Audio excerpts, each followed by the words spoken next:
Stories that are untold, underreported, and all-out inspirational. Carpe Diem reports. Hey guys, thanks for listening to Carpe Diem Reports on iTunes and Stitcher, and for watching us on InspiredMedia360.com. Be sure to subscribe so you can see all of our interviews and shows. We like to focus on the untold, underreported, and the all-out inspirational. Joining us today, talking about inspiration, Tara Hitchcock, good friend of mine, a television personality, and you have an incredible story, personal story to share with us today. T, thanks for being here. What is up with you and your podcast? You've got a business, an office space. She's all grown up. A logo on the wall, some sort of backdrop that makes it look like we're boozing at night. This right? is great. Do you need a booze? Probably, yeah, After in about the 5-10 minutes. You know, we're going to talk about your family's story, and it's such a beautiful story to share with all the listeners and the viewers. But first, I really want to talk to you a little bit about your personal journey. For those in the Phoenix area and around Arizona, they probably recognize you. You were a main anchor in Phoenix, and you had a fast rise in the television industry at a very young age. What was that like? I was honestly blessed by good timing. I was in the right place at the right time, and it's kind of been the motto in life for me, not just professionally. But yeah, I was in Beaumont, Texas. I was out of college, Northwestern. I got my master's at Northwestern in broadcast journalism and got a job in Beaumont as a reporter and a producer. And a month later, they needed a main anchor. Asked me if I wanted to do it. I doubled my huge $12,500 salary and was thrilled to do it. And then I stayed there for about a year and a half or so and thought, you know what, I'm ready to make my next move to maybe Austin or San Antonio. And fast forward, I took a week off to try and find an agent. And I got back from that week and had a job in Arizona, hosting Good Morning Arizona and replacing a woman who had gone to the Today Show, the network. And I was about 25 years old. And I was just blessed by good timing. And you know our bosses, Phil and Dennis, at the time. I was blessed even more so with two guys who said, you know what? She's not great. She doesn't look great, but she's got something there that we can mold and work with. So we're going to give her a chance, and we're going to surround her with everything she needs to get better. And that's who we're going with. And that's almost unheard of in this day and age of image consultants and viewers calling up saying they don't like this. To have these people that admit, you know what, she's young, she's raw, but we'll give her a shot. And I was lucky. Were you scared? You know what's funny? I was so amazed I had the job in Phoenix that I think it worked to my benefit. I thought if I'm fired tomorrow, I was in Phoenix. Yeah. So in a weird way, it actually helped because believe me, we had viewers for a long period of time calling and writing saying, who did you just hire to replace this person who's going to a network? And I just didn't care. I honestly, I couldn't believe I was there. So I think that helped. So I wasn't nervous. You know, for our listeners and viewers, I was actually an intern on Tara's morning show. And I loved it because I always thought that you were very raw and real. I mean, you were a person who didn't always, I hope you don't mind me saying this, but you're not always, everything isn't always perfect in your world. I've got yoga. I texted you. I said, is this waist up? Because I got my yoga pants and flip-flops on and a horrible pedicure. So tell me it's just waist up. So when you made the decision to walk away from that main anchor gig, I'm sure a lot of people were surprised, and it was big news. And you walked away, you had gotten married, and you become a stepmom to three great kids. What was the decision process for you? Were you nervous about that? No, and you know what's weird? It was an easy decision, one that I probably should have done sooner. And at the end of the day, it came down to one thing. I wasn't having fun anymore. I love your story because I think this can be applied. Now, granted, you're a news anchor and have had this, you know, what a lot of people consider to be a fancy career. But I think no matter where people are working and what they're doing, it is important to find your joy, to identify what makes you happy. And travel makes you happy. And you've managed to figure out a way to go and do these junkets, travel the world, and work kind of on your terms. What has that been like? It's been the greatest thing ever. And again, I wish I had done it sooner. And I encourage people. I see so many people stuck in a job, and believe me, I understand that for many it's just a paycheck. You can't really afford to leave it right now. But if you can, do is my advice. You know, my stepson, ironically enough, I'd been working since I was in high school. Really, and go figure, 3 months after I leave Channel 3, he has a massive brain hemorrhage and is at Barrow Neurological Institute for 4 months. I mean, the timing of his brain hemorrhage was even good because Yeah. we were here in the country. We had just come back from Guatemala with the whole family and the kids. Dr. Robert Spetzler, one of the best neurosurgeons in the Yeah. world, did his surgery, saved his life. And so to me, I've always lived my life that way. Life is too short, but you're right. Travel is my number one passion.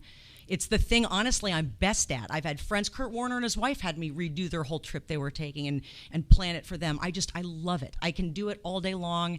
Friends think I'm crazy because I do travel a lot now that the kids are all grown and out of the house. And to be clear, not all the trips you're taking, you're not a particularly fancy travel. Oh, my you go to gosh, nice places, but you like to go and actually see the world and learn. I will camp. I will go to B&Bs. I live on the web trying to find the best deal. You will never see me pay for a first-class ticket ever. I've never spent that kind of money on a plane ticket. I'll use points. I'll use miles. I'll find deals all the time. I mean, that is what I love to do. So you're right. I am definitely the frugal traveler, and I've managed to pull it all off. So. Yeah. Well, your pictures, for those who don't follow Tara, what's your Facebook page? Ooh, thanks for asking, Carrie. Let's get a quick plug. Tara on TV, or just type in Tara Hitchcock, and hopefully it'll pop up. Or on Twitter, it's at TaraTV1. So let's talk about Dylan and your other stepkids. First of all, when you met your husband, you were single, television anchor, out and about, having fun, living the good life. Hooching it up with my friend Carrie Pena at all the Scottsdale nightclubs. We're going to edit that out. So when you met Ken, and then was it a daunting thing, or were you excited to become a stepmom to 3 kids? You know, it's funny because when I was in Beaumont, I mentioned my Beaumont job. I was dating another guy there at the time who had 2 kids. That was my first experience dating someone a little older with children. And for whatever reason, I just took to it naturally, and now I feel like that prepared me for meeting this man who had 3 kids, and it didn't even faze me. You know, my stepdaughter, who's now 28, if she came to me and said, "Hey, I'm dating a guy 10 years older with 3 kids," I'd go, "Oh my gosh, that sounds like a lot of work," but yet I did it, and it didn't feel like work at all. And how did it enhance your life? My whole world became about them, and what can we do with them? And I had a ton of vacation time. That was my thing. It wasn't always about the money. It was about how much vacation time could I get. And every single day of my vacation time was allocated to family stuff. You brought them on your honeymoon, didn't you? Oh, they came. They all got down on one knee and proposed with my husband. So they were cool. all in the honeymoon. They were all at the wedding. Absolutely brought them on the honeymoon. People thought I was nuts, and we did send them back after a week and then go to Tahiti. But yeah, they came. It was their spring break, and that was part of the deal. They're our family. Let's talk about Dylan. Yeah. National Adoption Day was November 19th, and this is a collective national effort to raise awareness about the more than 100,000 children waiting for permanent families, loving families. And this day is very significant to you, Tara. Why? Well, it's interesting. When I met my husband, he had 2 kids biologically with his ex-wife, and one they had adopted at birth, Dylan. And Dylan, I think when I met him, was maybe 6 or 7. Blonde hair.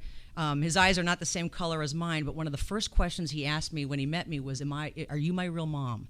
And he always knew he was adopted, and it was always one of these things that was discussed. You know, it was a decision based in love. You know, your birth mom, she was a young girl, 15 at the time, just did not have the means to take care of him and wanted the best for him, and it was a decision based in love.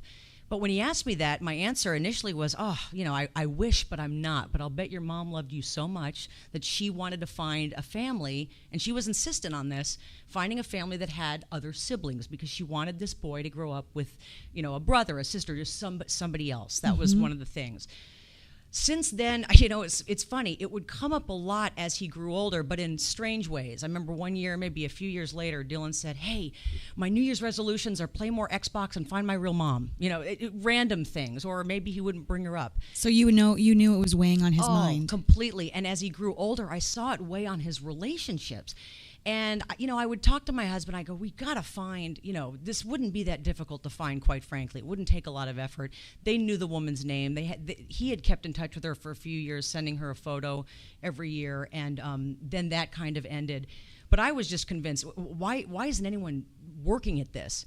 And his concern, like many others, what if, he gets a door slammed in his face? What if it's not a good outcome? What if it shatters him? And I have a weird perspective, and again, I hope I don't offend anybody by this, but my attitude about adoption is, if you make that choice and that child grows up wanting a few answers, you owe that child a meeting. I understand everyone's life takes a different shape, and you don't owe them a friendship necessarily, or now you're a parent again, but to me, you owe them a meeting. And I just couldn't believe that a young very spiritual, religious 15-year-old girl grew up, only to shut the door in our face should we ever approach her. I knew it would not be a bad outcome.